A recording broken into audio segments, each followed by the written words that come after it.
Yo, how are we doing, everybody? So, today I thought it would be fun to talk about what I'm hoping to see in the live letter. So, that's happening, I believe, Sunday. I think that's, the 29th? Very excited. I'm hoping to see more of the MSQ. Obviously, that's not really something I have to predict. We're going to be getting more MSQ. And I really, really like what we were seeing towards the end of Dawntrail. Everything going on with Solution 9, how we're still trying to figure out what's going on in these other worlds.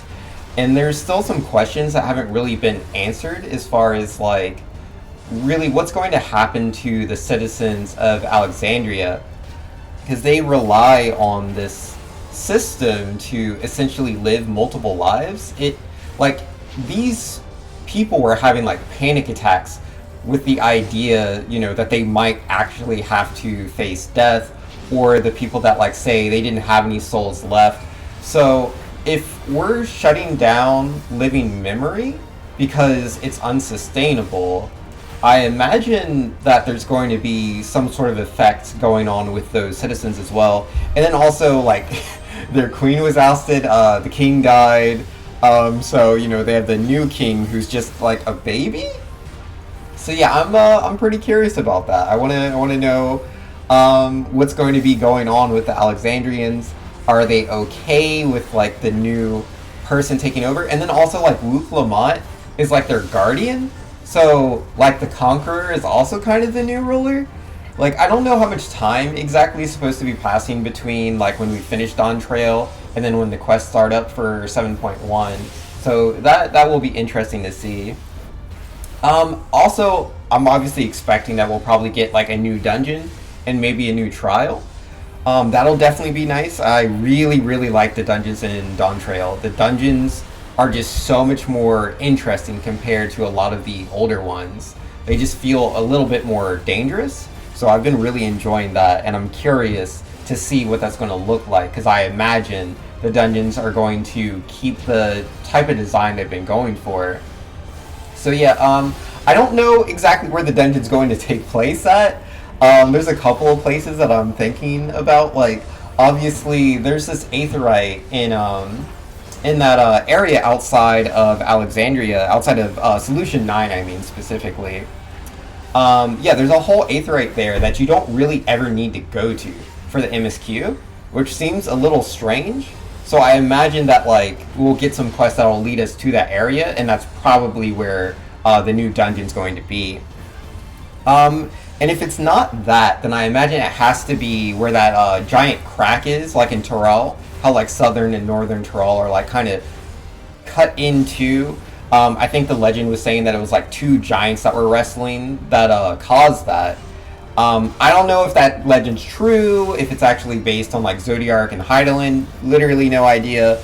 But yeah, that would be pretty cool if because yeah, I think there was, like, the poem at the end of Dawntrail that was hinting about us, like, going underground.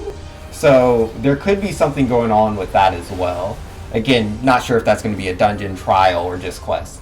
But either way, very excited to see some of these loose ends being tied up. So that aside, I'm going to be very excited for the new Extreme. Because the Interphos, the final trial that we did in Dawntrail, we should be getting the Extreme. So I'm curious what they'll be able to show us about that.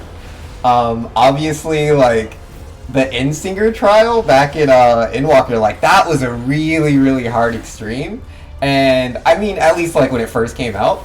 And I imagine that the Interphos is going to be way harder, because the Interphos, like, just the Interphos is already, like, bodying people. So I'm very curious what the Extreme version of that is going to look like. And I hope that it still has similar mechanics, and as far as, like, using, like, more unique, what were they calling them? Like, essentially, like, signals, like the Mountain Buster for Valigarmonda. Like, that is so cool. I love that mechanic so much. Very, very cool. And then while it's not quite as unique to the trial itself, the trial just before the interphase, that one also had like those sword ones that we were seeing from what's his face, Galul Jaja. But yeah, I think it would be really cool to see them continue to build on that. Obviously, there's already unique mechanics in the interphase, so they might just, you know, add things on top of that rather than adding entirely new mechanics. But either way, I think it'll be very, very interesting, and I'm excited to see what they're going to show us. The raid planner, the in-game raid planner, that's maybe coming in 7.1. Like, I'm not entirely sure if it's coming like in the upcoming patch, or like maybe we'll have to wait till like 7.2 or whatever. But I do hope to see it there, because like it is so rough going into Party Finder for like savages, and you kind of assume when it says like Hector, it's like, oh, okay, everyone's using the Hector guide, so if I just do everything just like we do in the Hector video, then everything's fine. But in my own experience, it tends to be a lot of people have like their own interpretation of the Hector guides, where essentially like they'll do almost everything that you see in the video guide, but they'll like change a couple of things. And like sometimes it'll actually be denoted in the Party Finder, which helps, but that's not always the case, and then some people get confused because they've seen so many alterations, or maybe they practice things differently with their own static. Like, nah, if we had an in-game raid planner, like in-game graphics, to show us step by step, oh, this is where the tanks should be, this is where the healers should be, this is where the DPS should be, I think that'll make like doing Savage content and extremes so much easier. So I'm very, very excited for that, and hoping that we do get that, like to hear that that's 100% going to be in 7.1. And then I'm not sure if we'll need the raid planner for it, but we should be getting the Final Fantasy XI Alliance raid. I really, really want more information on that. Like, I played Final Fantasy XI like way back when that game came out in the US. I was very young at the time, so I never made it to max level. I didn't do everything. I have played the game again recently. I didn't make it very far. I'm still low level, but I have beaten the Shadow Lord, who is being featured very prominently when they're showing off like their art, the promotional stuff for the Final Fantasy XI Alliance raid.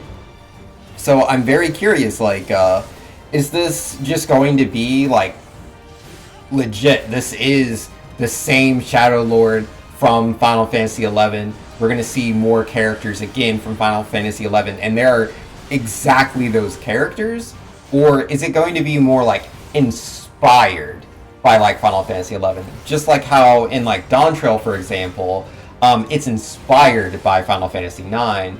So while we go to Alexandria, it is not the same Alexandria that we travel in Final Fantasy IX. Like, the characters are very, very different from their original game. So I'm very curious about that, because there was a Final Fantasy XI crossover in 14 before, but I haven't played that. So I don't really know exactly how that all played out, and I also don't know if it's going to be one-for-one the same. But yeah, that's pretty much everything I wanted to talk about. There is the Ultimate Raid as well. I'm not really expecting to see too much more information about that. Obviously, I'm very excited to do it. But yeah, that's everything I wanted to share. If y'all have any hopes for the live letter, let me know in the comments down below. But yeah, either way, that's going to be me. Hopefully I will catch you guys in the next one. Peace.